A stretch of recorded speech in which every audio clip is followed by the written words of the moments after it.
마리나는 평소보다 3시간이나 일찍 퇴근했다. 갑작스러운 정전으로 사무실이 암흑에 잠기자 부장님이 예상치 못하게 전 직원을 조기 퇴근시켰기 때문이다. 생명이 꺼진 컴퓨터 모니터를 멍하니 바라보는 것은 인간 존재의 무의미함에 대해 논하는 어느 철학 소설의 주인공에게나 어울릴 법한 지극히 부조리한 일처럼 느껴졌다. 그녀는 익숙한 아파트 단지 안을 걸었다. 페인트가 벗겨진 낡은 그네가 있는 허름한 놀이터를 지나 마치 누군가 이웃차를 긁지 않고 빠져나가는 방법을 주제로 거대한 퍼즐이라도 만들어 놓은 듯 빽빽하게 주차된 차들 사이를 지났다. 아침에 남편 도진수가 어제 사온 식빵이 낡은 운동화 밑창 같은 식감이라고 투덜댔던 것이 떠올라 마트에 들러 빵을 사야겠다고 생각했다. 그들이 사는 9층짜리 아파트의 5층 집은 건축가들이 인간의 행복이 규격화될 수 있다고 굳게 믿었던 시절에 지어진 듯했다. 똑같은 모양의 발코니와 손바닥만 한 주방을 가진 네모난 상자들을 대량으로 찍어내던 바로 그 시절에 계단을 오르자 이웃집의 음식 냄새와 낡은 아파트 특유의 냄새가 뒤섞인 오랜 결혼 생활의 향기라고 부를 만한 익숙한 냄새가 그녀를 맞았다. 마리나는 계단을 오르며 숫자를 셌다. 38이 되도록 버리지 못한 어릴 적 습관이었다. 15년 전, 사랑만 있으면 모든 것이 해결될 것이라는 순진한 확신에 차 있던 어리고 철없던 자신과 진수의 할머니에게서 물려받은 이 아파트로 이사 오던 날을 떠올렸다. 익숙한 소리와 함께 열쇠가 돌아가고 마리나는 문을 밀며 동시에 구두를 벗었다. 하루 종일 하이힐에 시달린 발이 욱신거렸다. 그녀는 잠시 후 편안한 홈웨어와 부드러운 티셔츠로 갈아입고 진한 차를 우려내 소파에 누워 TV를 볼 생각에 잠겼다. 그 시간대에는 보통 줄거리를 신경 쓰지 않고 반쯤 감은 눈으로 봐도 되는 의학 드라마나 수사물이 방영되곤 했다. 하지만 텅 빈 아파트의 익숙한 정적 대신 침실에서 흘러나오는 한 여성의 목소리가 그녀를 맞았다. 장난기 어리고 살짝 쉰 듯한 목소리. 여자들이 유혹적이면서도 자신감 있게 보이고 싶을 때 흔히 사용하는 바로 그 톤이었다. 자기야, 어디야? 서프라이즈. 마리나는 현관에 얼어붙은 채 서 있었다. 갑자기 누군가 벽돌 몇 개라도 넣어놓은 것처럼 손에 든 가방이 참을 수 없이 무겁게 느껴졌다. 뇌가 정상적으로 정보를 처리하기를 거부했다. 생각들은 겁먹은 새처럼 두개골 안에서 혼란스럽게 날뛰었다. 우리 침실에서 누군가의 목소리가 들려. 여자 목소리야. TV는 아닐 거야. 진수 씨는 침실에서 TV를 안 보니까. 진짜 여자야. 그때 청바지만 걸친 채 맨발로 머리가 헝클어진 진수가 침실에서 뛰쳐나왔다. 그의 얼굴에는 변명의 여지가 없을 만큼 부끄러운 짓을 하다 들킨 사람 특유의 표정이 서려 있었다. 그는 복도 한가운데에 멈춰 섰고 마리나는 어딘가 초연한 명료함으로 그의 목에 선명하게 찍힌 붉은 키스 마크를 발견했다. 공포로 하얗게 질린 그의 얼굴 위에서 그 자줏빛 얼룩은 거의 희극적으로 보였다. 리나야. 그가 숨을 내뱉었다. 마치 지진이라도 난 듯 목소리가 떨렸다. 이건 그게 아니야. 내가 다 설명할 수 있어. 하지만 마리나는 더 이상 그럴듯한 변명을 즉석에서 지어내려는 그의 비참한 시도를 듣고 있지 않았다. 그녀는 완전한 충격의 순간에 찾아오는 감정이 아직 무감각의 갑옷을 뚫고 나오지 못한 상태의 침착함으로 그를 지나쳐 침실로 향했다. 진수가 그녀의 팔을 잡으며 막으려 했지만 그녀는 마치 성가신 파리를 쫓아내듯 그를 쳐다보지도 않고 단호한 몸짓으로 팔을 뿌리쳤다. 침실. 3년 전 함께 골랐던 낡은 침대 시트가 깔린 그들의 부부 침대 위에는 전예나가 누워 있었다. 진수와 같은 회사에 다니는 동료이자 회식 때마다 주기적으로 얼굴을 보던 배보석의 아내였다. 사람들 앞에서는 늘 완벽한 헤어스타일과 흠잡을 데 없는 화장으로 단정한 척하던 예나는 지금 구겨진 시트 위에서 붉은색 레이스 속옷 차림으로 누워 있었다. 마리나가 늘 저속하다고 생각했지만 남자들은 믿을 수 없을 만큼 매력적이라고 생각하는 바로 그 색깔의 속옷이었다. 언니. 예나가 이불을 필사적으로 움켜쥐며 중얼거렸다. 몸을 가리려는 시도였다. 세상에, 우린 이러려던 게 아니었어요. 그냥 어쩌다 보니. 마리나는 말없이 가방에서 휴대폰을 꺼냈다. 이상하게도 손은 떨리지 않았다. 오히려 놀라울 정도로 침착했다. 마치 의식이 일시적으로 모든 감정을 차단하고 차가운 논리와 행동력만을 남겨둔 것 같았다.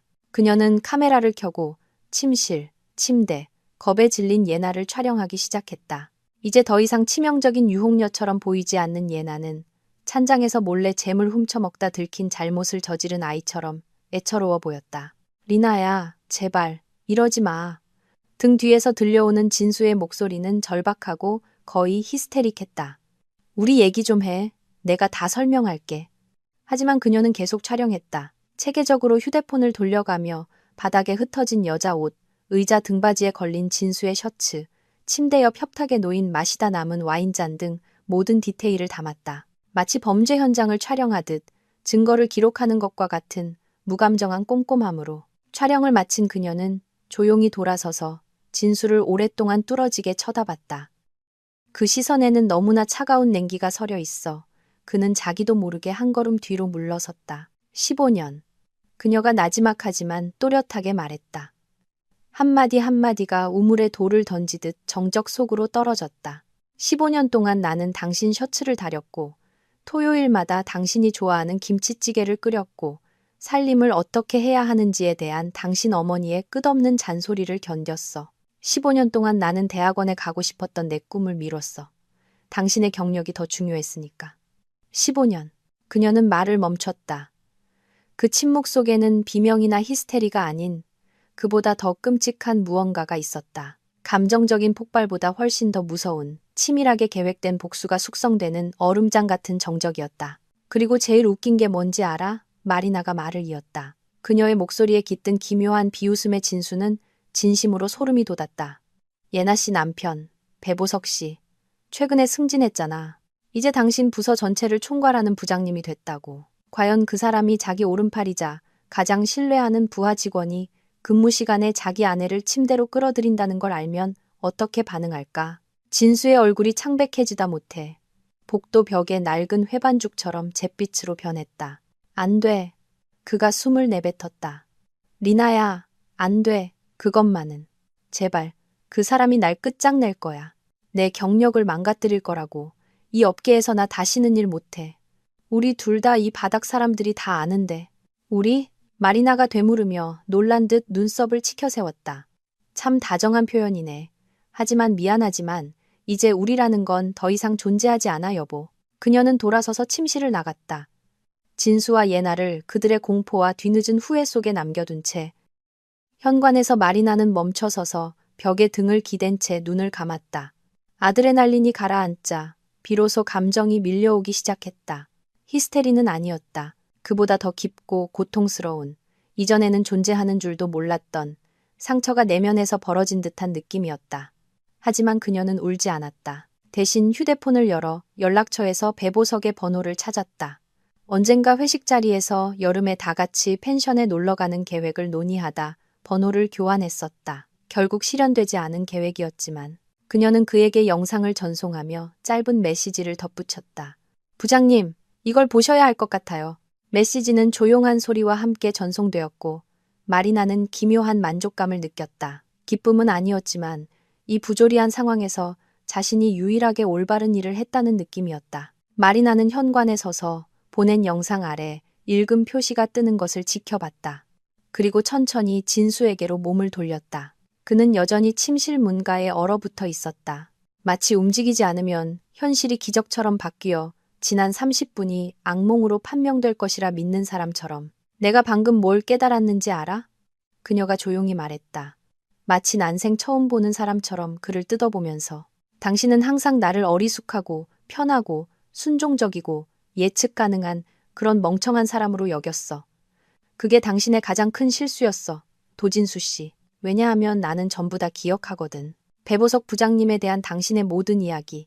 당신이 그 사람에게 얼마나 의존하고 있는지에 대한 모든 불평. 그가 전화 한 통으로 이 업계 누구의 경력이든 묻어버릴 수 있다는 모든 언급을. 나는 기억해. 그리고 이제 그걸 이용할 거야. 그녀의 목소리는 평소 날씨나 저녁 메뉴를 이야기할 때처럼 평탄하고 일상적이었다. 하지만 바로 그 일상적인 어조가 진수를 오싹하게 만들었다. 히스테리는 견딜 수 있었을 것이다.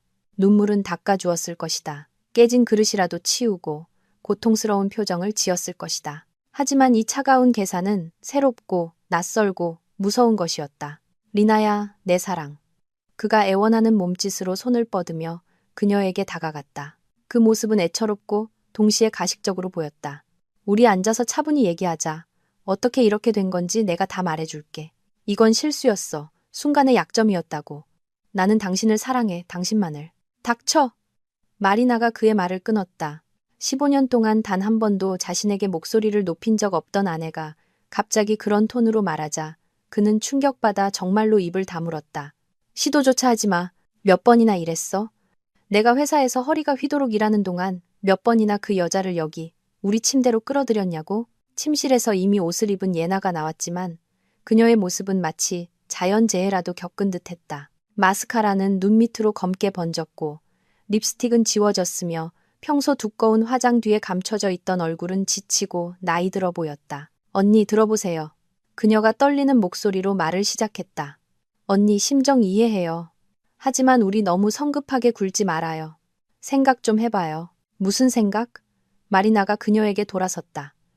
그 시선에 예나는 자기도 모르게 뒷걸음질 쳤다. 지난달 회식 때 네가 나한테 네 남편 보석 씨가 얼마나 멋진지, 널 얼마나 아껴주는지, 아이 가질 계획은 어떻게 세우고 있는지 징징대던 거? 아니면 그 후에 네가 화장실 간 사이에 진수 씨가 나한테 전에 나는 예쁘긴 한데 속이 텅 빈 여자라고 속삭였던 거? 정확히 뭐에 대해 생각해보자는 거야. 예나야? 예나는 얼굴이 하얗게 질렸다. 그녀의 표정으로 보아 조용하고 존재감 없던 마리나가 이렇게 침착하고 무자비하게 나올 줄은 전혀 예상하지 못했다는 것이 분명했다. 마리나의 휴대폰이 진동했다. 배보석에게서 온 전화였다. 그녀는 액정을 보고 진수와 예나를 번갈아 본 뒤 천천히 보란듯이 화면을 밀어 전화를 받았다. 마리나 씨, 보석의 목소리는 이상하게 낮고 먹먹했다. 마치 밀폐된 공간에서 말하는 것 같았다. 이거 사실입니까? 영상에 있는 거 정말로 지금 일어난 일인가요? 1시간 전쯤에요. 마리나가 침착하게 대답했다. 제가 평소보다 일찍 퇴근했어요. 사무실에 정전이 돼서요. 운명이 제가 진실을 알아야 할 때라고 결정했나 봐요. 전화기 너머의 침묵은 길고 무거웠다. 다가오는 폭풍 소리와도 같은 무언가로 가득 차 있었다. 그들 지금 어디 있습니까? 마침내 보석이 물었다. 그의 목소리에 금속성의 날카로움이 섞여 있었다. 제 앞에 서 있네요. 마리나는 하얗게 질린 진수와 예나를 보았다. 설명하려고 애쓰고 모든 걸 되돌릴 수 있는 말을 찾으려고 노력하고 있죠. 그런데 인간의 언어 중에 그런 말이 있었나 기억이 잘 안 나네요. 안에 바꿔주세요. 보석이 요구했다. 마리나는 예나에게 휴대폰을 건넸다. 그녀는 떨리는 손으로 그것을 받아 귀에 댔다. 보석 씨, 여보 미안해 내가. 그녀가 말을 시작했지만 보석은 너무나 매섭게 말을 끊어 마리나와 진수도 스피커 너머로 그의 목소리를 들을 수 있었다. 조용히 해. 내일 오전 10시까지 집에 와서 네 짐 챙겨. 내 것만. 내가 사준 건 하나도 건드리지 마. 그리고 나가. 정확히 24시간 주지. 그 후엔 자물쇠 바꿀 거니까. 하지만 보석 씨. 나 어디로 가? 돈도 없고 직장도 없는데. 나. 예나의 목소리는 울음으로 변했다. 코를 훌쩍이고 흐느끼는 전혀 아름답지 않은 진짜 울음이었다. 이제 그건 내 문제야. 보석이 그녀의 말을 잘랐다. 진작 생각했어야지. 그렇게 잘 어울리는 것 같으니 그 남자한테나 얹혀 살든가. 마리나 씨 다시 바꿔. 예나는 휴대폰을 돌려주었다. 손이 너무 심하게 떨려 하마터면 떨어뜨릴 뻔했다. 마리나 씨. 보석의 목소리는 부드러워졌지만 그리 많이는 아니었다. 만나서 얘기 좀 해야겠습니다. 우리에겐 공통의 관심사가 생긴 것 같군요. 내일요. 마리나가 말했다. 그녀는 자신의 내면에서 마치 건물 설계도처럼 명확하고 차가운 계획이 형태를 갖추기 시작하는 것을 느꼈다. 내일 점심때요. 서점 옆에 있는 그 카페 아시죠? 압니다. 거기로 가겠습니다. 보석은 잠시 침묵했다. 그리고 마리나 씨, 제게 알려주셔서 감사합니다. 모두가 그렇게 용기를 내진 못했을 겁니다. 그가 전화를 끊자 아파트에 내려앉은 정적은 귀가 먹먹할 정도였다. 진수는 눈을 크게 뜨고 마리나를 바라보았다. 그 시선에는 그녀가 전해 본 적 없는 무언가가 담겨 있었다. 공포, 자신이 저지른 일에 대한, 그리고 이미 멈출 수 없게 된 결과에 대한 원초적인, 동물적인 공포였다. 마리나, 당신 무슨 짓을 한 건지 알아? 그가 속삭였다. 보석 씨가 날 끝장낼 거야. 모든 회사에 전화를 돌릴 거라고. 내가 어디에도 취직 못하게 만들 거야. 나는 완벽하게 알아. 마리나는 현관 옷장에서 낡은 스포츠 가방을 꺼내 그에게 건넸다. 짐 싸. 어머니 댁으로 가든 어디로 가든 상관없어. 하지만 더 이상 여기선 살지 않아. 이건 내 집이야. 진수가 소리쳤다. 할머니한테 물려받은 거라고. 나도 권리가 있어. 있었지. 마리나가 그의 말을 정정했다. 부부의 신의가 결혼 서약서에나 나오는 아름다운 말이라고 결정하기 전까지는 권리가 있었지. 알아? 오늘 좋은 변호사한테 전화할 거야. 내 동료 조카딸인데 마침 이혼 전문이거든. 모든 걸 자세히 알아볼 거야. 입증된 외도시, 재산 분할에 대해서, 뭘 요구할 수 있고 뭘 못하는지에 대해서 아주 흥미로운 얘기가 될 거야. 예나는 자신의 가방을 움켜쥐고 문으로 달려갔지만 문턱에서 돌아섰다. 언니, 제발 이러지 마세요. 그녀가 숨을 내뱉었다. 저는 아무도 없어요. 갈 곳도 없다고요. 부모님은 오래전에 돌아가셨고 친구들은 전부 보석 씨랑 같이 아는 사람들이에요. 다들 저한테서 등 돌릴 거예요. 저 혼자 남게 될 거예요. 진작 생각했어야지.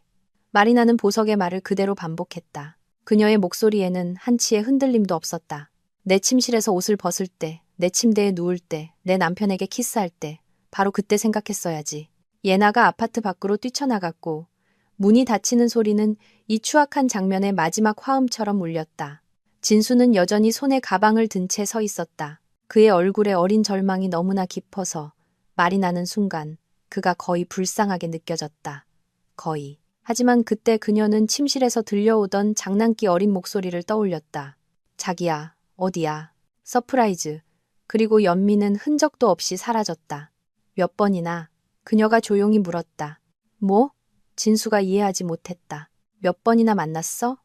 소위 회의나 고객 미팅 간다고 내 눈을 보며 거짓말한 게 몇 번이냐고? 진수는 고개를 숙인 채 말이 없었다.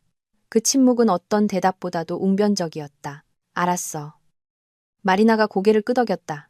짐 싸. 30분 줄게. 그 후에 자물쇠 바꿀 거야. 오늘 당장 기사님 부를 거라고. 내가 이 집에 영원히 살지 않더라도 이건 내 소유가 아니니까. 하지만 지금 당장 넌 나가. 그냥 나가. 그리고 이혼 전까지 여기서 살겠다는 소리만 해봐. 서류상 소유주가 누구든 상관없어.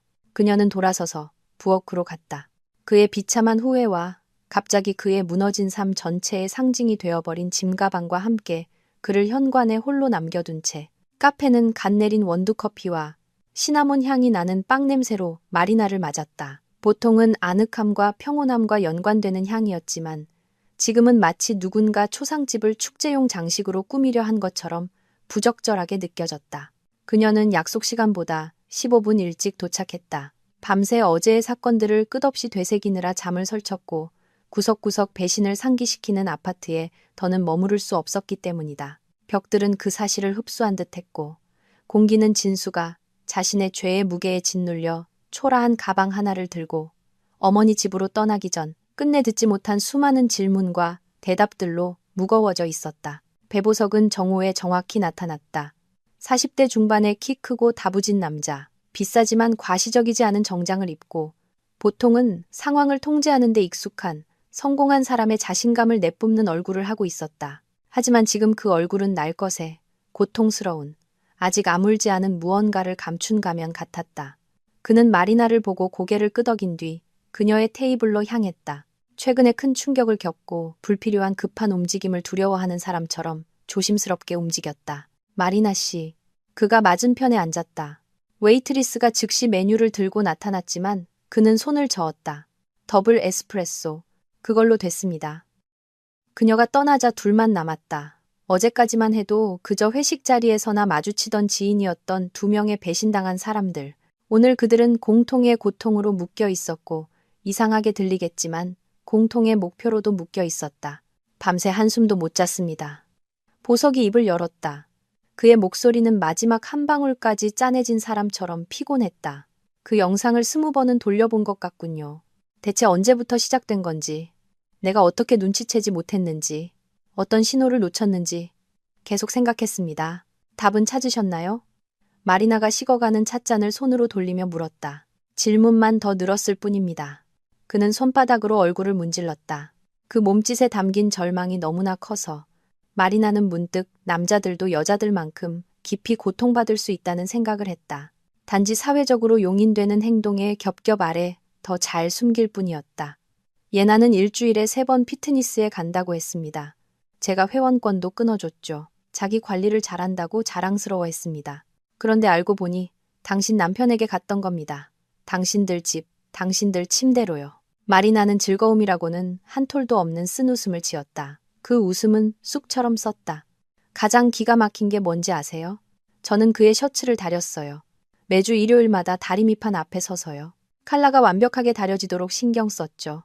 그가 직장에서 흠잡을 데 없이 보이고 좋은 인상을 주도록요. 당신 같은 상사에게도 말이에요. 좋은 아내가 되려고 노력했어요.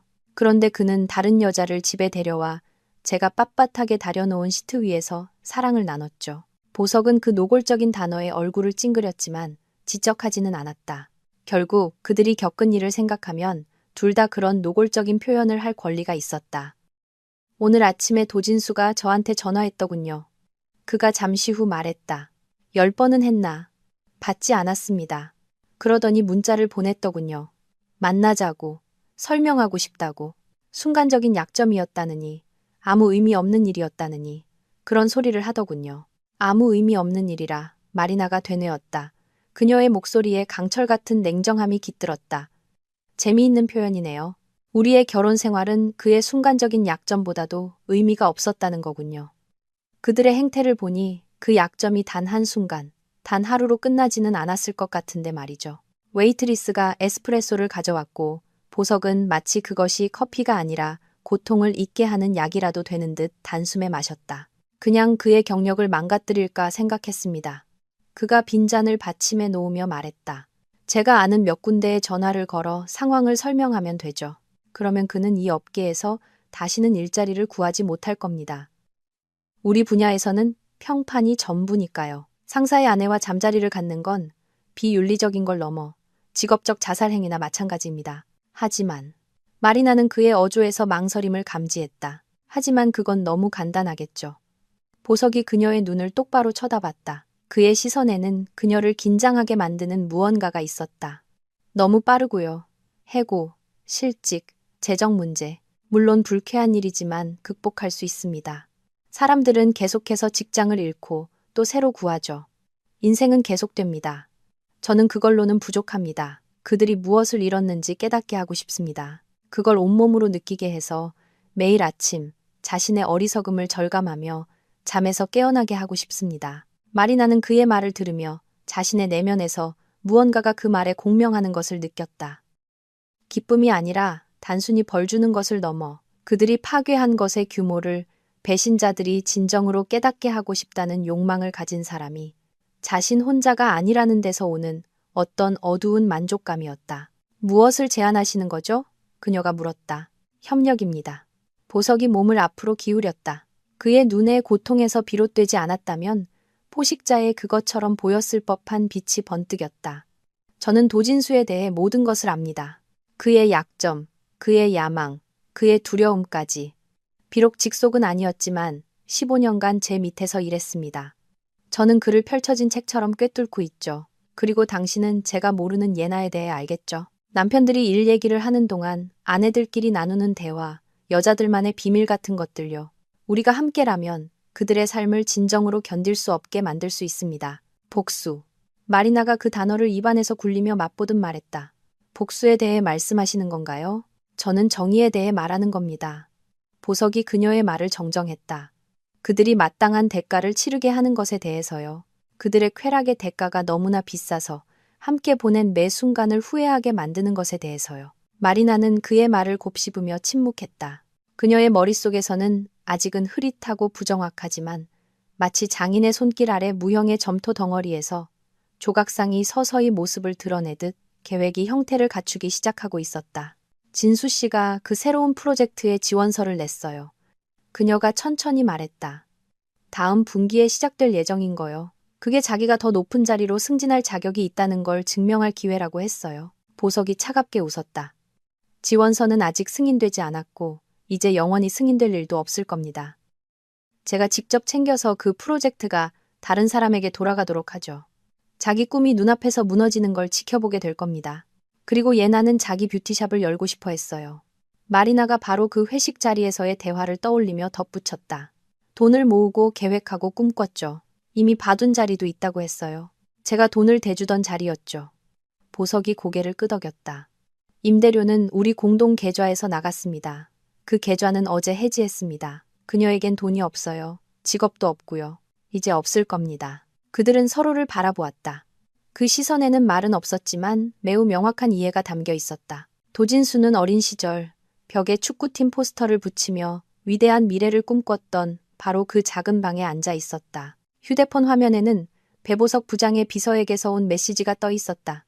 프로젝트 회의가 연기되었습니다. 새로운 일정은 추후 공지하겠습니다. 이번 주 들어 벌써 3번째 연기였다.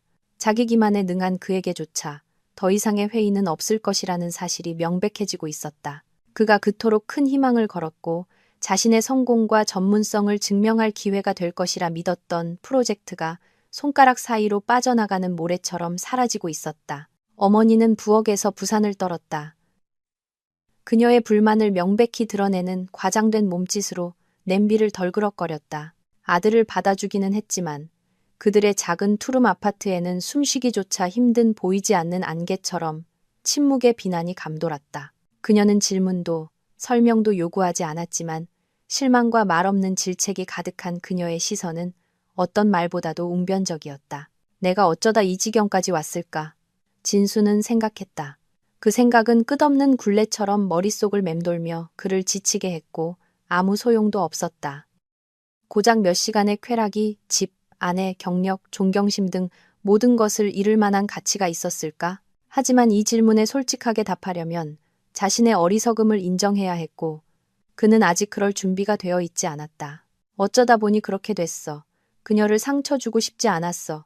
같은 진부한 문구들이 자신이 자초한 재앙의 규모를 조금이라도 완화해 줄 수 있는 것처럼 그는 비참한 변명에 매달렸다. 직장에서의 상황은 점점 더 숨막혔다.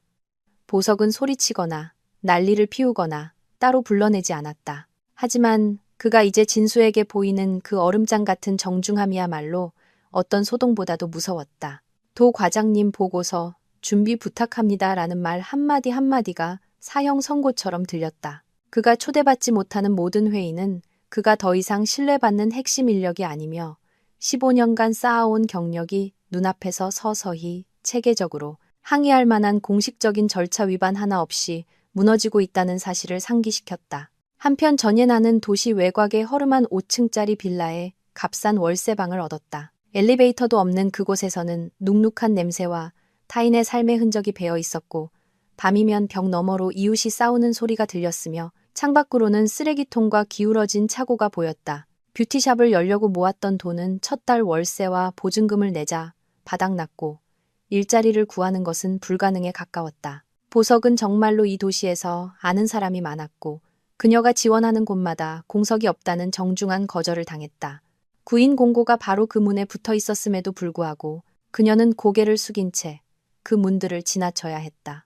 그녀는 매일 진수에게 전화를 걸었고 목소리는 점점 더 히스테릭하고 절박해졌다. 무슨 일이 벌어지고 있는지 알아? 그들이 우리를 파괴하고 있어. 체계적으로, 계획적으로 우리 삶을 무너뜨리고 있다고. 알아. 진수가 피곤하게 대답하며 어린 시절을 보냈고 38의 완벽한 실패자로 돌아온 방의 천장을 바라보았다. 매일 그걸 느껴. 보석 씨는 내 쪽은 쳐다보지도 않아. 난 그에게 더 이상 전문가로서 존재하지 않아. 내 사무실에서 유령이 됐다고. 우리 뭔가 해야 해. 예나가 수화기 너머로 울었다. 그 울음은 비참하고 무력했다. 내가 마리나 언니한테 얘기해볼까?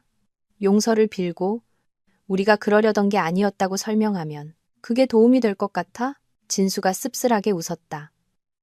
그날 언니 얼굴 봤어? 나는 그런 마리나를 한 번도 본 적이 없어. 그녀는 기계 같았어. 차갑고 계산적이고 그런 면이 있는 줄도 몰랐다고. 바로 그 순간 마리나는 15년간 진수와 함께 살았던 바로 그 아파트에서 보석과 통화하며 치밀하게 계획된 복수의 다음 단계를 논의하고 있었다. 진수가 없으니 아파트는 더 넓어 보였다. 공기는 더 맑았지만 익숙했던 공동생활의 자리에 생긴 공허함은 때때로 특히 저녁에 외로움의 파도처럼 밀려왔다. 부엌에 앉아 차를 마시며 더 이상 아무도 오늘 하루가 어땠는지 물어봐주지 않는다는 사실을 깨달을 때면 더욱 그랬다. 흥미로운 걸 좀 알아냈어요. 그녀가 말했다. 그녀의 목소리에는 중요한 정보를 찾아낸 사람 특유의 억양이 섞여 있었다. 예나가 서울에 화장품 회사 사장인 친구가 있다고 자랑했던 거 기억하세요? 여기서 일이 안 풀리면 그 친구한테 일자리를 부탁할 거라고 했잖아요. 그래서요? 보석이 물었다. 마리나는 그가 긴장하며 자세를 바로잡는 것을 거의 물리적으로 느낄 수 있었다. 그런 친구는 존재하지 않는다는 거예요. 마리나가 비웃었다. 그냥 있어 보이려고 지어낸 이야기였어요. 예나는 원래 현실을 부풀리는 경향이 있거든요. 어릴 때 모델 활동을 했다고 했던 얘기 기억하세요? 며칠 전에 소셜미디어에서 그녀의 동창을 우연히 만났어요. 얘기를 나눠보니 예나는 어릴 때 옷가게에서 판매원으로 일했대요. 모델 에이전시 같은 건 없었고요. 보석은 정보를 소화하며 잠시 침묵했다. 마리나는 그가 자신의 사무실, 지위와 성공을 말해주는 값비싼 가구로 채워진 웅장한 공간에 앉아 숨 쉬듯 자연스럽고 쉽게 자신에 대해 거짓말을 해온 여자와 수년간 함께 살았다는 사실을 깨닫고 있는 모습을 상상했다. 그럼 갈 곳이 없다는 거군요. 그가 요약했다. 정말로 아무데도. 좋습니다. 돈도 인맥도 미래도 없이 밑바닥에 있는 기분이 어떤 건지 느껴보게 해야죠. 진수 씨도 절망 상태예요. 마리나가 덧붙였다.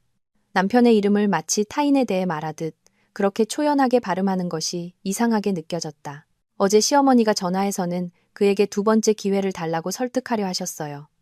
남자들은 다 그렇다느니 용서해야 한다느니 하면서요. 그래서 뭐라고 대답했습니까? 보석이 흥미를 보였다. 모든 남자가 그렇다면 그런 남자들은 필요 없다고 했어요.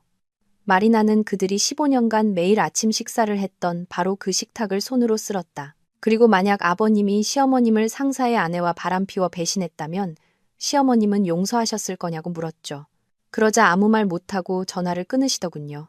보석이 짧게 즐거움 없는 웃음을 터뜨렸다. 있잖아요. 가끔 우리가 서로 닮았다는 생각이 듭니다. 둘 다 배신당했고, 둘 다 속았고, 둘 다 그냥 있고 아무 일 없었다는 듯이 살아갈 생각이 없죠. 무슨 일이 있었으니까요. 마리나가 조용히 대답했다. 우리를 변화시킨 일이 있었어요. 이제 우리는 한 달 전에 그 사람들이 아니에요. 다른 사람이 됐죠. 더 강인하고 더 차갑게. 아마 이게 잘못된 것일 수도 있지만 저는 다른 방식으로는 할 수가 없네요. 그녀는 창밖을 내다보았다. 저녁이 시작되며 하늘이 불길한 자줏빛과 회색으로 물들고 있었다. 복수란 참 이상한 것이라고 생각했다. 행복을 가져다 주지도 상처를 치유하지도 않지만 통제불능이 된 상황을 통제하고 있다는 착각, 어떤 어두운 만족감을 준다. 진수가 처음 예나를 그들의 공동 침실로 데려온 바로 그 순간부터 통제불능이 되어버린 상황을 시간이 지나면서 도진수는 정신을 차리고 행동에 나서야겠다고 결심했다. 그는 작은 것부터 시작했다. 동료들이 담배를 피우러 모이는 흡연실에서 조심스럽게 운을 떼는 것이었다. 그곳에서는 항상 가장 솔직한 대화가 오갔고 그 대화들은 나중에 눈덩이처럼 불어나 온갖 세부 사항과 추측이 덧붙여진 채 사무실 전체로 퍼져나가곤 했다. 그는 마치 신경쇠약 직전의 사람처럼 초조하게 담배를 피우며 창가에 서서 전날 밤 어머니 집 욕실 거울 앞에서 치밀하게 연습한 말들을 아무렇지 않게 던졌다. 요즘 배 부장님 좀 이상하지 않아요? 결정을 너무 충동적이고 생각 없이 내리시는 것 같아요. 그 협력업체 계약건 기억나세요? 제가 조건이 불리하다고 경고했는데 듣지도 않으셨잖아요. 이제 예산이 바닥을 보이고 있어요. 최근에 부서로 옮겨와 아직 사무실 정치의 미묘함을 파악하지 못한 젊은 분석가. 이건이 흥미롭다는 듯 고개를 끄덕였다. 네, 저도 분위기가 좀 긴장된 것 같다고 느꼈어요. 분기 실적 때문인 줄 알았는데 실적과는 상관없어요. 진수는 목소리를 낮춰 비밀을 공유하는 듯한 분위기를 만들었다. 부장님 개인적인 문제예요. 가정사요.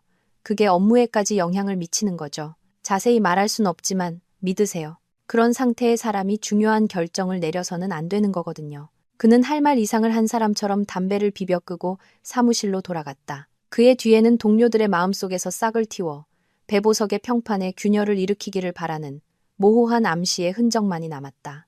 그것은 상사의 권위를 훼손하려는 비참한 시도였지만 물에 빠진 사람처럼 진수는 지푸라기라도 잡는 심정이었다.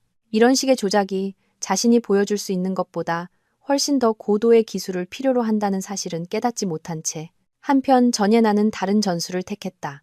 그녀는 마리나를 깎아내려 자신을 그녀의 차가운 계산과 잔인함의 희생자로 포장하기로 결심했다. 그녀는 회식 자리에서 만났고 마리나를 조용하고 눈에 띄지 않는 진수의 아내로만 알고 있던 공동의 지인들에게 전화를 걸어 자신만의 버전으로 사건을 이야기했다. 교묘하게 사실을 뒤집으면서 가은아, 걔가 무슨 짓을 하는지 상상도 못할 거야. 예나가 수화기에 대고 흐느꼈다. 그녀의 목소리는 전문 배우에게나 어울릴 법한 연기력으로 떨렸다. 보석 씨랑 손잡고 우리 삶을 체계적으로 파괴하고 있어. 우리가 잘못한 거 알아. 하지만 그렇다고 마녀 사냥을 하는 건 아니잖아. 진수 씨는 모든 프로젝트에서 잘렸고 나는 어디서도 일자리를 구할 수 없어. 그런데 마리나는 우리의 고통을 즐기고 있다고. 있잖아. 난 항상 걔가 착한 사람인 줄 알았는데 알고 보니 독사였어. 중간 관리직 남편을 둔 오가은은 보통 남의 드라마를 들을 때와 같은 탐욕스러운 호기심으로 귀를 기울였다. 벌써 내일 점심시간에 친구들에게 자신만의 색깔과 해석을 덧붙여 이 이야기를 어떻게 전할지 상상하고 있었다. 어머, 끔찍하다. 그녀가 동정적으로 한숨을 쉬었다. 그래도 예나야, 너도 알다시피 외도는 심각한 문제잖아. 사람들이 다르게 반응할 수 있지. 그래도 이건 아니지. 예나가 과장된 절망감으로 그녀의 말을 끊었다. 나는 용서를 빌 준비가 되어 있었어. 무릎이라도 꿇을 생각이었다고, 뭐든지. 그런데 그들은 우리를 파괴하기로 결심했어. 이건 완전 사디즘이야. 이런 대화들은 그들의 공통된 지인들 사이에서 마치 흰 식탁보 위에 얼룩처럼 번져나갔다. 예나는 이렇게라도, 말로라도 반격을 가할 수 있다는 사실에 어떤 병적인 만족감을 느꼈다. 가장 추악한 저항 시도는 진수와 예나가 마리나를 직접 공격하기로 했을 때였다. 어느 저녁, 그녀가 무거운 식료품 봉지를 양손에 들고 지친 몸으로 퇴근할 때 그들은 아파트 입구에서 그녀를 기다렸다. 머리 위 하늘은 잿빛으로 낮게 드리워져 마치 아스팔트 위에 모든 더러움을 씻어낼 비를 쏟아낼 준비를 하는 듯 했지만 인간 영혼의 더러움까지는 씻어낼 수 없을 것 같았다. 마리나 씨, 잠깐만요. 진수가 그녀를 불렀다. 그의 목소리에는 애원과 공격성이 동시에 섞여 있었다. 얘기 좀 합시다. 그녀는 멈춰서서 천천히 돌아섰다. 눈 밑에 검은 그늘이 진 초췌한 진수와 누가 봐도 세일 기간에 산 것이 분명해 보이는 싸구려 재킷을 입은 예나가 보였다. 그 재킷은 디자이너 브랜드로 가득했던 그녀의 이전 옷장과 너무나 대조적이었다. 우리 사이에 할 얘기가 뭐가 있죠? 마리나가 평탄한 어조로 물었다. 그 목소리에는 한치의 감정도 실려 있지 않았다. 당신이 너무 멀리 갔다는 얘기요. 예나가 한 걸음 앞으로 나서며 아기에 찬 얼굴로 말했다. 당신이 뭐 성녀라도 되는 줄 알아요? 우리를 심판할 권리가 있다고 생각해? 당신은 그냥 아무도 신경 쓰지 않던 재미없는 새님일 뿐이야. 진수 씨가 밖에서 온기를 찾은 것도 당연하지. 마리나가 비웃었다. 그 비웃음에는 너무나 많은 경멸이 담겨 있어. 예나는 자기도 모르게 움찔했다. 온기? 마리나가 되물었다. 당신들의 만남을 온기라고 부르는군요. 참 다정하기도 하지. 나는 다른 말로 부르고 싶은데, 예를 들면 배신, 비겁함, 아니면 그냥 문란함 같은 거. 당신이 불행하니까 우리한테 복수하는 거잖아. 진수가 끼어들었다. 그의 목소리는 커지고 거의 히스테릭해졌다. 당신 인생이 공허하고 무의미했으니까 우리가 아주 작은 행복이라도 찾은 걸 용서할 수 없는 거라고. 행복? 마리나는 봉지를 바닥에 내려놓고 허리를 폈다. 내 시트 위에서, 내 아파트에서, 내 돈으로. 그걸 행복이라고 부른다고? 지난 몇 주 동안 내가 뭘 깨달았는지 알아요? 내가 15년 동안 전혀 알지 못했던 사람. 자기 자신만 생각하는 이기주의자와 살았다는 걸요. 그리고 이상하게도 그 발견이 나를 자유롭게 했어요. 자유롭게? 예나가 히스테릭하게 웃었다. 그래, 당신은 혼자 남았잖아. 남편도 가정도 미래도 없는 늙어가는 여자. 그걸 자유라고 부르는 거야? 마리나는 휴대폰을 꺼내 그들 둘에게서 시선을 떼지 않은 채 번호를 눌렀다. 배보석은 두 번째 신호음이 울린 뒤에 전화를 받았다. 그들이 여기 있어요. 그녀가 침착하게 말했다. 우리 아파트 입구에서요. 겁주려고 하네요. 들어보실래요? 그녀가 스피커폰을 켜자 진수는 배보석의 목소리를 알아듣고 얼굴이 하얗게 질렸다. 도진수. 보석이 차갑게 말했다. 내일 오전 9시에 내 사무실로 들어와 자네의 회사 내 미래에 대해 얘기 좀 하지. 스포일러 하자면 미래는 없어. 그리고 자네 아내한테는 명예훼손도 범죄라는 걸 전해줘. 우리 회사 변호사들 실력 좋아. 그녀가 우리 공동 지인들한테 하소연하는 전화를 멈추지 않으면 그 법을 적용할 방법을 찾아낼 거야. 마리나는 스피커폰을 끄고 봉지를 들어 아파트 입구로 향했다. 문 앞에서 그녀는 마지막으로 돌아봤다. 당신들의 가장 큰 실수가 뭔지 알아요? 당신들은 나와 보석 씨가 조용히 고통받을 거라고 생각했죠. 상처를 삼키고 순응할 거라고. 하지만 우리는 그런 사람들이 아니에요. 우린 그냥 당신들보다 더 똑똑했을 뿐이에요. 그리고 그게 인정하긴 싫겠지만 참 분하죠. 그렇죠? 그녀는 현관 안으로 들어갔다. 마침내 쏟아지기 시작한 차가운 가을비 아래 그들의 얼굴에서 과시적인 자신감의 마지막 흔적을 씻어내고 그들의 실체, 즉 더 이상 실질적인 해를 끼치지 못하고 그저 으르렁거리며 낑낑댈 뿐인 궁지에 몰린 초라한 동물들의 모습을 드러내게 한 채 그들을 남겨두고 아침은 장례식의 종소리처럼 피할 수 없는 순간 전의 마지막 몇 분을 카운트하는 듯한 불안한 알람 소리와 함께 도진수를 맞았다. 그는 오랫동안 눈을 뜬 채 누워 어린 시절 방의 천장을 바라보았다. 회반죽의 균열은 존재하지 않는 나라의 지도처럼 보였고 1시간 후면 15년간 돌 하나하나 쌓아 올린 그의 직업적 삶이 마침내 무너져 내릴 것이라는 생각에 잠겼다. 모든 야망, 모든 계획, 자신의 중요성에 대한 모든 환상을 잔해 아래 묻어버린 채 배보석의 사무실은 살균 처리된 듯한 청결함과 비싼 커피 향으로 그를 맞았다. 이전에는 성공의 향기라고 여겼던 그 향이 이제는 역하고 숨막히게 느껴졌다. 보석은 어두운 색의 육중한 책상 뒤에 앉아 있었고 그의 얼굴은 이미 판결을 내리고 이제 형식적인 절차를 낭독할 뿐인 판사처럼 무표정했다. 앉으시죠, 도 과장님. 그가 직함을 강조하며 말했다. 어떤 모욕보다도 더 심한 차가운 정중함이었다. 당신과 내 시간을 긴 설명으로 낭비하지 않겠습니다. 선택지는 두 가지입니다. 오늘 당장 사직서를 쓰거나 아니면 내일 내가 사내 윤리 위반에 대한 내부 감사를 시작할 겁니다. 두 번째 선택지가 단순한 해고가 아니라 이 업계에서 당신의 재취업을 사실상 불가능하게 만들 이력서의 오점이라는 건 잘 알 거라 생각합니다. 진수는 침을 삼켰다. 목구멍이 갑자기 누군가 모래를 쏟아부은 것처럼 바싹 말랐다. 부장님, 제가 잘못한 건 압니다만 그래도 15년이나 일했습니다. 그가 말을 시작했다. 목소리가 배신감에 떨렸다. 정말 한 번의 실수가 모든 것을 무효로 만드는 겁니까? 한 번의 실수? 보석이 즐거움 없는 미소를 지었다. 자네는 최소 반년 동안 내 아내와 잤어. 내가 그녀 휴대폰에서 찾아낸 메시지를 보면 그래. 자네는 매일 내 눈을 보며 거짓말했고 내 손을 잡았고 업무를 논의한 뒤에 가서 내 아내를 안았지. 이건 한 번의 실수가 아니야, 도진수. 이건 체계적인 배신이야. 그리고 믿어줘. 조용히 떠날 기회를 주는 것만으로도 나는 자비를 베푸는 거야. 그는 깨끗한 사직서 용지와 펜을 책상 끝으로 밀었다. 그 행동은 최종적이었다. 토론도 타협도 없이 법적으로 흠잡을 데 없는 형태로 포장된 차갑고 체계적인 처형만이 있을 뿐이었다. 진수는 떨리는 손가락으로 펜을 잡고 쓰기 시작했다. 한 글자 한 글자가 마치 자신의 묘비에 새기는 것처럼 힘들었다. 그가 작성을 마치고 펜을 책상에 놓자 보석은 쳐다보지도 않고 서류를 가져갔다. 개인 물품은 오늘 점심 전까지 챙겨가세요. 그가 무심하게 말했다. 사원증은 경비실에 반납하고요. 이상입니다. 진수는 솜 같은 다리로 사무실을 나왔다. 복도는 끝없이 길게 느껴졌다. 한 걸음 한 걸음이 관자놀이를 울렸고 이미 모든 것을 알고 있을 동료들의 시선이 등 뒤를 뜨거운 수처럼 태웠다. 사무실에서는 소문이 어떤 바이러스보다도 빠르게 퍼지기 때문이었다. 한편 말이 나는 동료인 테미라와 카페에 앉아 있었다.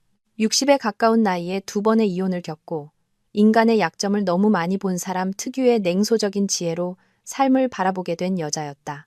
미라는 마리나가 지난 몇 주간 겪은 이야기를 들으며 커피를 마시고 때때로 고개를 저었다. 있잖아, 아가씨. 마리나가 이야기를 마치자 그녀가 말했다. 내 아픔도 이해하고 복수하고 싶은 마음도 이해해. 하지만 복수라는 건 참 이상한 거야. 다른 사람 잔에 타는 독약 같은데. 정작 그 증기를 매일 맞는 건 자기 자신이야. 조만간 그 증기가 너 자신도 중독시키기 시작할 거라고. 마리나는 찻잔에 설탕을 저었다. 흰 알갱이들이 어두운 액체 속으로 녹아들어 사라지고 다른 무언가의 일부가 되는 것을 지켜보았다. 멈출 수가 없어요. 그녀가 조용히 고백했다. 이제 충분하다고, 그들이 대가를 치렀다고 생각할 때마다 그날이 떠올라요. 침실에서 들려오던 그녀의 목소리, 그의 얼굴, 죄책감과 공포가 뒤섞인 그 표정. 그러면 분노가 처음 그 순간처럼 생생하게 다시 차올라요. 배보석 씨는 미라가 예리하게 물었다. 그 사람도 그 분노에 갇혀 있는 거야? 마리나는 생각에 잠겼다. 늦은 밤, 보석이 아무 이유 없이 전화해서 날씨, 뉴스, 사소한 것들에 대해 이야기했던 마지막 통화를 떠올렸다. 그의 목소리에는 그녀를 경계하게 만드는 무언가가 있었다. 이전에는 없던 어떤 피로감. 모르겠어요. 그녀가 솔직하게 대답했다. 가끔은 우리 둘 다 스스로 만든 규칙의 게임을 하고 있는데 애초에 왜 시작했는지조차 잊어버린 것 같아요. 바로 그 순간 전예 나는 고용센터의 대기줄에 앉아 있었다. 페인트가 벗겨지고 낡은 서류 냄새가 나는 관공서 건물, 일과 희망을 동시에 찾으러 온 자신처럼 길 잃은 사람들 사이에서 그녀는 마지막 남은 자존심의 부스러기마저 벽의 회반죽처럼 떨어져 나가는 것을 느꼈다. 옆에는 양파와 싸구려 비누 냄새가 나는 장바구니를 든 할머니와 낡은 재킷을 입고 금연 표지판에도 불구하고 초조하게 휴대폰을 만지작거리며 전자담배를 피우는 젊은 남자가 앉아 있었다. 내가 어쩌다 이 지경까지 왔을까? 예나는 생각했다. 그녀의 내면에는 수치심, 분노, 절망이 뒤엉킨 덩어리가 소용돌이쳤다. 나는 성공한 남자의 아내였고 좋은 아파트에 살았고 명품 드레스를 입었어. 그런데 지금은 이 구질구질한 곳에 앉아서 청소부나 편의점 아르바이트 자리를 제안받기를 기다리고 있잖아. 상담 창구에서 그녀를 불렀다. 50대쯤 되어 보이는 무관심한 표정의 지친 여자가 예나의 서류를 훑어보더니 단조로운 목소리로 말했다. 학력은 있으신데 경력 단절이 기시네요. 최근 몇 년간 일한 기록이 없으시고요. 전업주부였어요. 예나가 대답했다. 그 말은 거의 변명처럼 들렸다. 남편이 부양했거든요. 알겠습니다. 상담사는 컴퓨터에 무언가를 입력했다. 뭘 할 줄 아시죠? 예나는 입을 열었지만 무슨 말을 해야 할지 몰랐다. 그녀가 할 줄 아는 게 뭐였더라? 멋지게 보이는 것, 사교적인 대화를 나누는 것, 남의 돈으로 예쁜 물건을 사는 것, 이력서에 쓸 수 있는 기술들이 아니었다. 저 회계를 전공했어요. 그녀가 마침내 쥐어짰다. 오래전에요. 최신 프로그램이나 회계 기준은 아시고요? 아니요, 하지만 배울 수 있습니다. 상담사는 경멸보다 더 심한 연민의 눈으로 그녀를 쳐다봤다. 솔직히 말씀드릴게요. 현재 실무 능력도 없고 경력 단절도 길고 나이도 있으셔서 괜찮은 일자리 찾기는 어려우실 겁니다.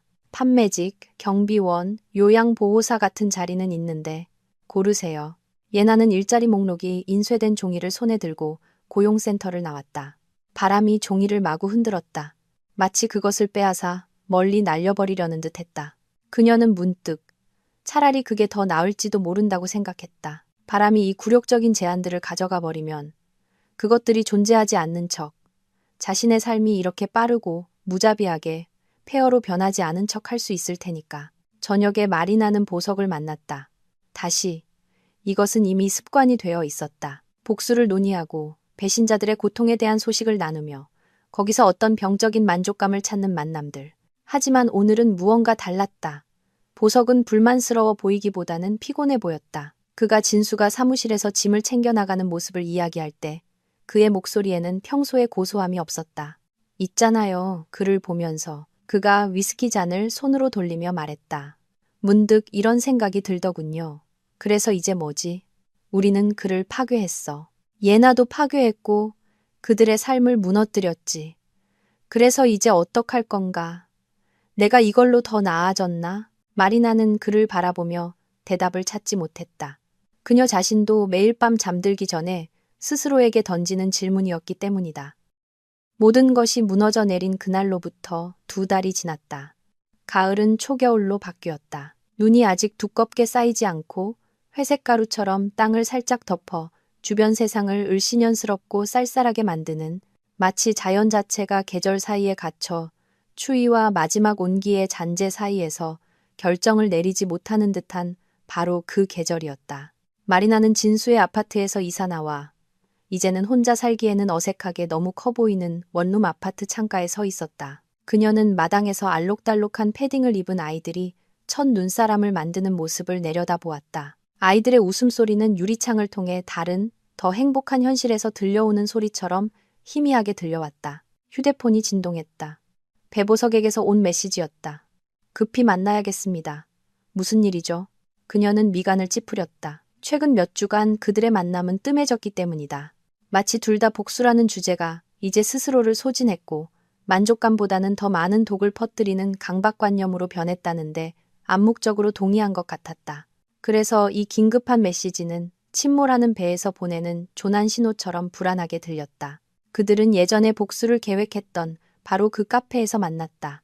아이러니하게도 인생이 어떻게 원을 그리며 우리를 같은 장소로 되돌려 놓는지, 하지만 전혀 다른 사람으로 만들어 놓는지를 생각했다. 보석은 초조해 보였다. 평소에는 침착하고 자신감 넘치던 그의 손이 테이블 위에 냅킨을 신경질적으로 만지작거리며 형체 없는 덩어리로 만들고 있었다. 전에 나가 병원에 입원했습니다. 그가 서두 없이 단도직입적으로 말했다. 그의 목소리는 이상하게도 배신자의 삶을 체계적으로 파괴해온 사람이 낼 법한 의기양양한 톤이 아니라 걱정스럽고 거의 겁에 질린 듯한 톤이었다. 어젯밤에 시도했더군요. 무슨 말인지 알겠죠? 마리나는 내면에서 무언가가 꽉 조여드는 것을 느꼈다. 적이 마침내 완전히 패배했다는 기쁨이 아니라 그와는 정반대의 너무 멀리 와버려서 되돌아갈 길이 없다는 것을 깨달았을 때 밀려오는 메스꺼움과 비슷한 감정이었다. 정확히 무슨 일이었어요? 그녀가 물었다. 목소리가 멀리서 들려오는 것처럼 먹먹했다. 약이요.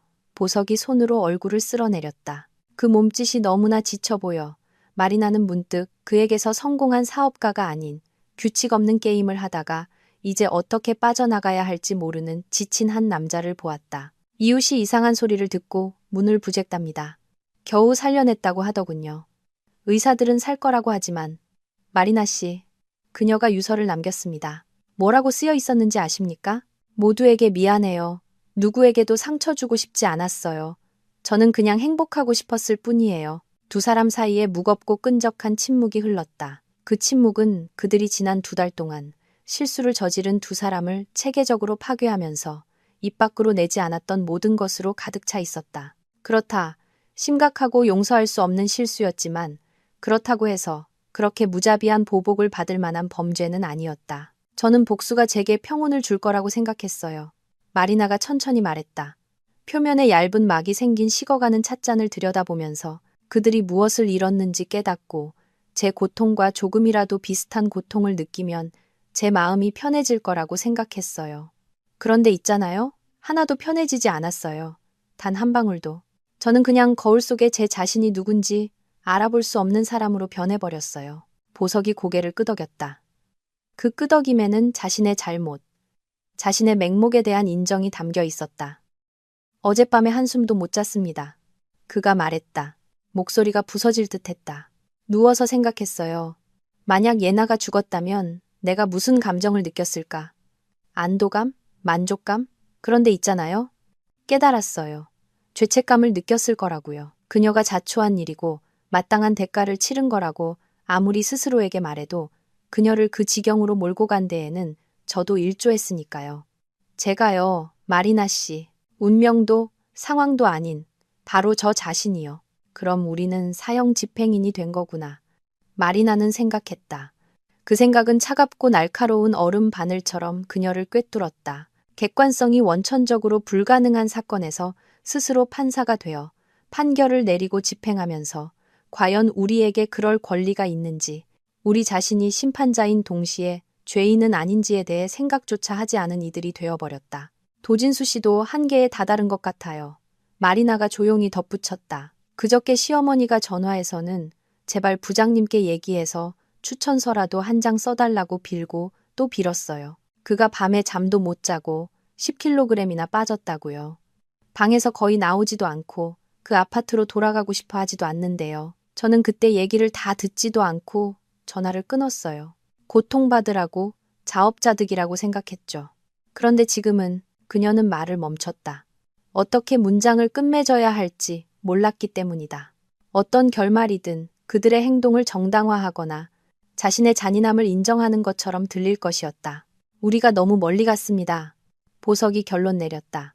정당한 복수를 타인의 고통을 즐기는 가학적인 쾌락으로 변질시켰어요. 그리고 가장 끔찍한 건 이걸 어떻게 멈춰야 할지, 이미 이렇게까지 왔는데 어떻게 되돌아가야 할지 모르겠다는 겁니다. 마리나는 카페 창밖을 보았다. 유리창 너머로 평범한 문제와 기쁨을 가진 평범한 삶을 사는 사람들이 지나가고 있었다. 그들의 삶에는 자살 시도로까지 이어진 복수 같은 극단적인 일이 존재하지 않았다. 유모차를 끈 여자가 멈춰서서 아이의 담요를 고쳐주는 모습. 그 단순한 모성애적인 몸짓이 문득 마리나에게는 믿을 수 없을 만큼 소중하고 진실하고 중요한 무언가처럼 보였다. 지난 2달 동안 그녀가 해온 모든 것과는 대조적으로 어쩌면 우리가 틀렸다는 걸 인정해야 할 때가 온 것 같아요. 그녀가 조심스럽게 제안했다. 분노할 권리가 있었다는 점이나 배신에 대한 대가를 요구할 권리가 있었다는 점이 아니라 우리가 그것을 실행한 방식에서요. 정의를 잔인함으로 바꿔버렸다는 점에서요. 그래서 뭘 제안하는 겁니까? 보석이 지친 눈으로 그녀를 보았다. 그들을 돌려보내고 용서하고 아무 일도 없었던 척 하자는 건가요? 아니요. 마리나가 고개를 저었다. 저는 도진수 씨를 용서할 수 없어요. 지금은요. 어쩌면 영원히. 하지만 그의 삶을 적극적으로 파괴하는 건 멈출 수 있어요. 제 안에서 저를 갉아먹는 이 분노를 놓아줄 수 있어요. 다른 사람의 행복의 폐허를 체계적으로 해체하는 대신 새로운 무언가를 만들며 앞으로 나아가는 걸 시도해 볼 수 있어요. 보석은 그녀의 말을 곱씹으며 오랫동안 침묵했다.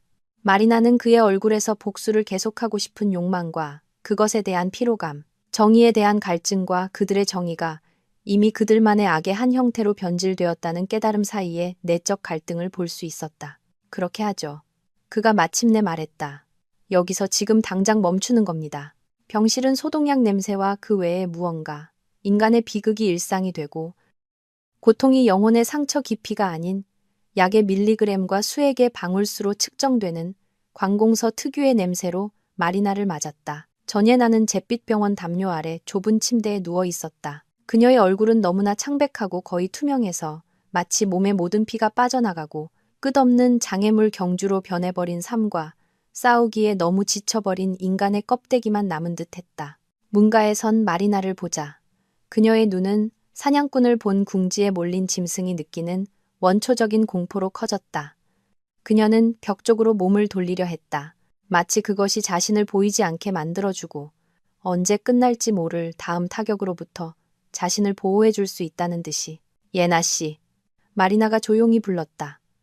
그녀의 목소리에는 지난 몇 달간 들렸던 얼음장 같은 확신이 없었다. 대신 피로, 후회, 그리고 회개와 비슷한 무언가가 담겨 있었다. 비록 완전하지는 않았지만 아직 완전히 용서할 수는 없었고 과연 언젠가 할 수 있을지도 몰랐기 때문이다. 얘기 좀 해야겠어요. 마무리 지으러 왔어요? 예나가 속삭였다.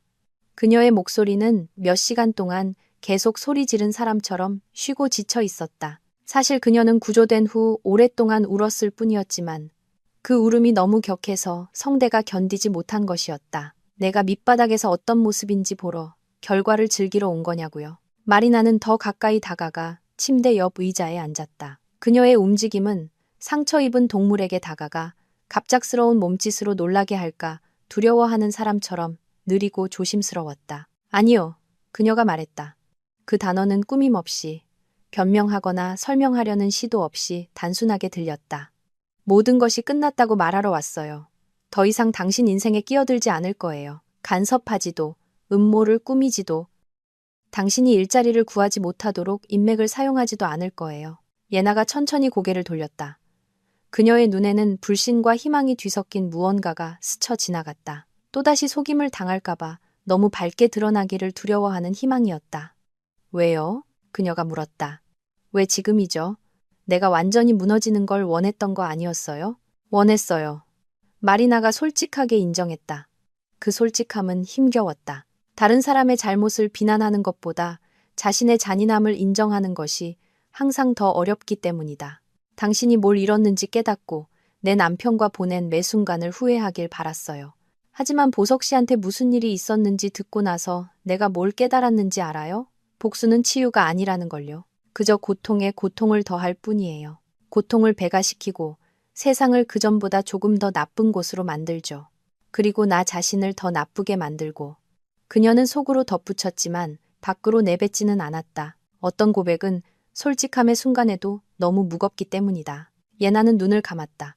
그녀의 뺨을 타고 눈물이 흘러내렸다. 소리 없이, 천천히, 마치 제대로 된 울음을 터뜨릴 힘조차 남아있지 않은 듯 했다. 용서를 빌지 않았어요. 자격이 없다는 걸 알았으니까요. 그녀가 속삭였다. 저는 정말로 행복하고 싶었어요. 악의에서가 아니라, 복수심이나 누군가를 해치려는 의도에서가 아니라요.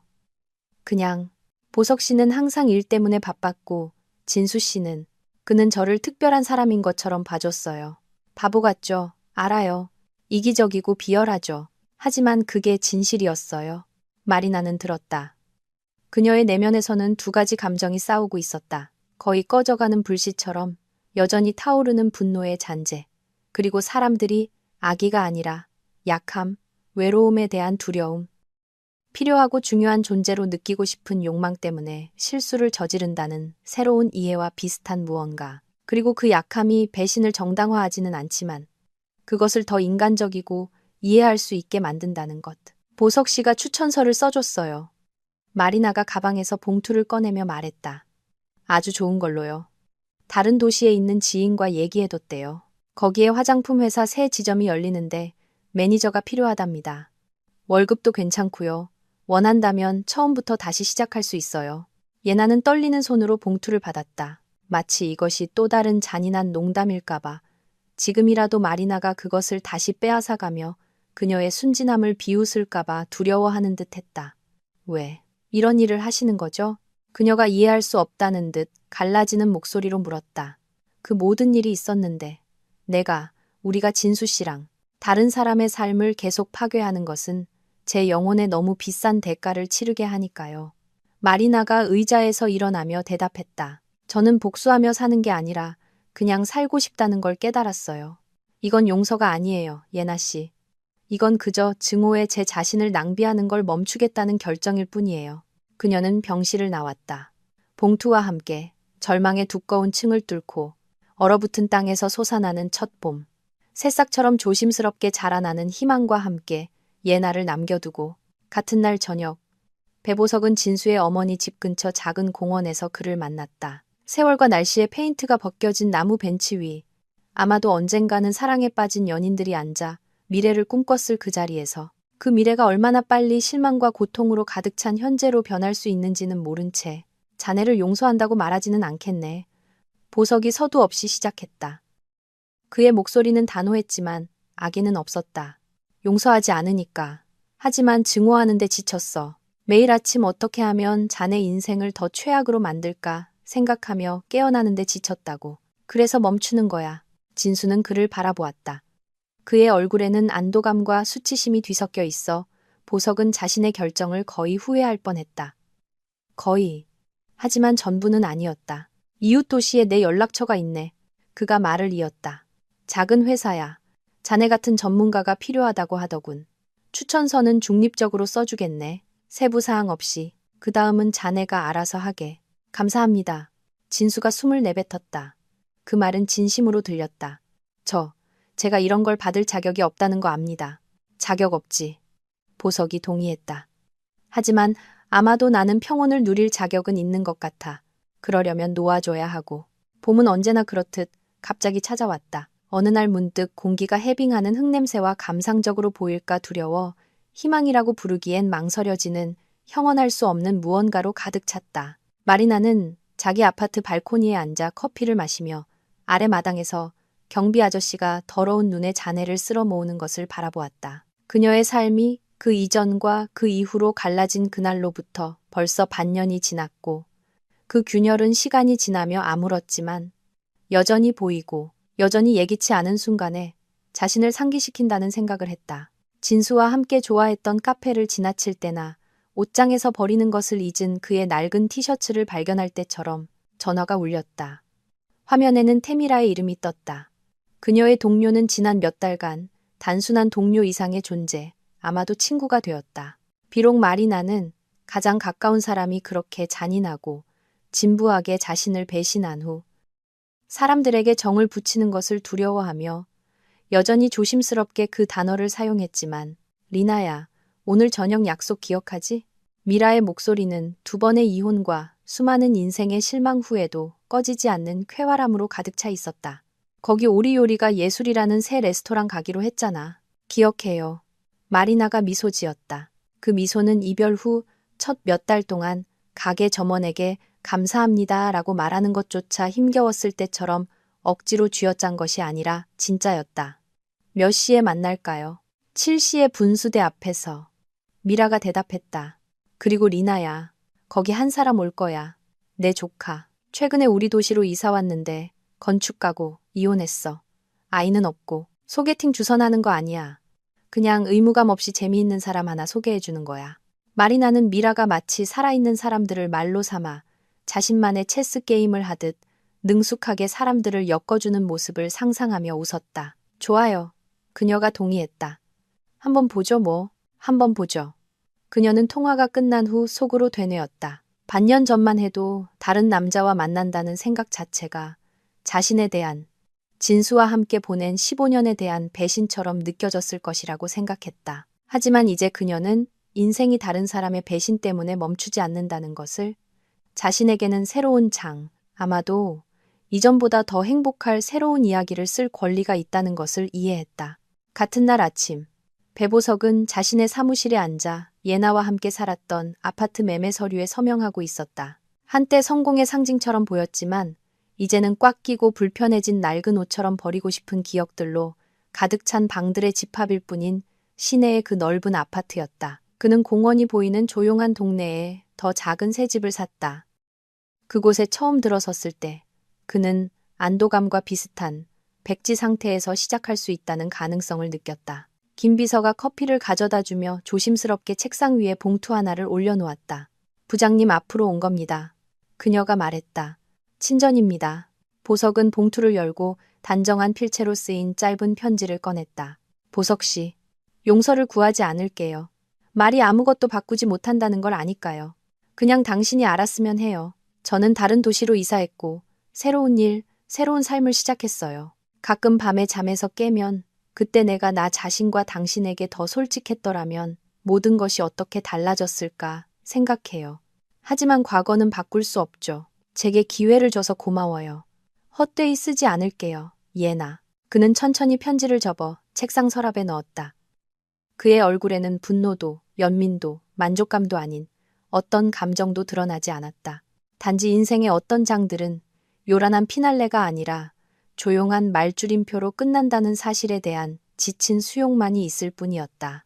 도진수는 고향에서 차로 2시간 거리에 있는 이웃 지역의 회사에 새 직장을 구했다. 그는 낡은 아파트 단지의 작은 원룸에서 살았는데 저녁이면 텅 빈 우주를 표류하는 우주선처럼 조용하고 텅 비어 있었다. 일은 이전만큼 명망있지도 월급이 높지도 전망이 밝지도 않았지만 그는 노력했다.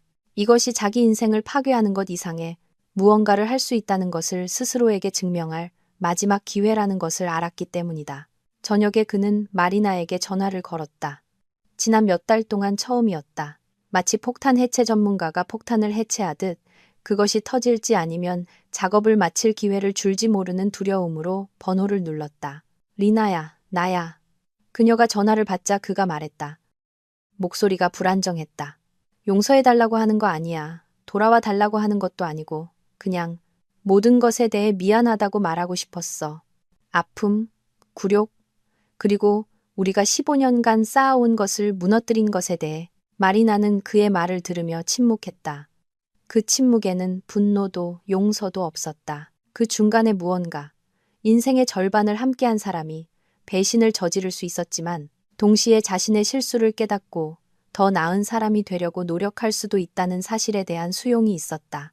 비록 그것이 더 이상 그들의 관계에 아무런 의미가 없었지만 새 직장 구했다고 들었어요. 그녀가 마침내 말했다. 모든 일이 잘 되길 바라요. 고마워. 진수가 숨을 내뱉었다. 그리고 행복해 리나야. 당신은 그럴 자격이 있어. 그녀는 전화를 끊고 창밖을 보았다. 봄 햇살이 구름을 부드러운 분홍빛과 황금빛으로 물들이고 있었다. 그녀는 어쩌면 행복이란 다른 사람에게서 찾는 것이 아니라 자기 내면에서 천천히 인내심을 갖고 부서진 희망의 조각들과 새롭고 조심스럽지만 그럼에도 불구하고 계속 살아가려는 진실한 욕망들로 쌓아 올리는 것일지도 모른다고 생각했다. 저녁에 그녀는 태미라와 그녀의 조카 이기우를 만났다. 40대쯤 되어 보이는 선한 눈과 가벼운 미소를 가진 남자였다. 그는 자신의 건축 프로젝트에 대해 너무나 열정적으로 이야기해서 흥미를 느끼지 않을 수 없었다. 그리고 마리나는 자신이 미소 짓고 진심 어린 흥미로 그의 말을 듣고 있으며 인생은 계속된다는 사실을 깨닫고 있는 자신을 발견했다.